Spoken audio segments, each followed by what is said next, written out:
Iphulo lika-SASSA lijonge ekubeni umzali aphume esibhedlele ethe qhiwu isiqinisekiso sokuzalwa somntwana kunye nencwadi equlethe usuku lokufumana isibonelelo sikarhulumente esebenzisa ikhadi lebhanki elitsha njengoko kwenzekile namhlanje kumama wamawele. Ndiziva ndijabulile ngoba ndizophuma ndinemali yabantwana, ndizokwazi ukuncedisana nabo ndibathengele ubisi nokuba ndikwazi ukhwela ndiye ekliniki.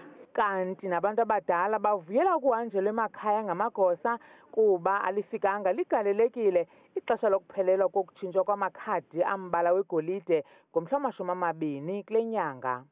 Ngoku kulantuka kwalo belingamrholisi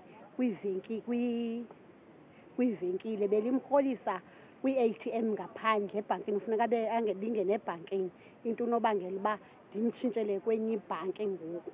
Umntwana uthe zalwa afumane i-birth certificate apha esibhedlele, athi engekaphumi nasesibhedlele abe sengena kwi-social grant. Loo nto ke msasazi yenzelwa into yoba silwisane nendlala ejongene nabantwana.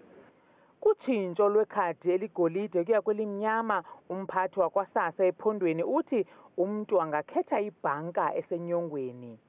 Wonke umntu ofuna utshintsha ongafuni le black card, kuba abantu abanyanzelekanga uba bahlale kule black card bengayifuni. Umntu ufuneka asiqale uba yeyiphi le bhanka ayifunayo apho afuna imali yakhe ingene kuyo.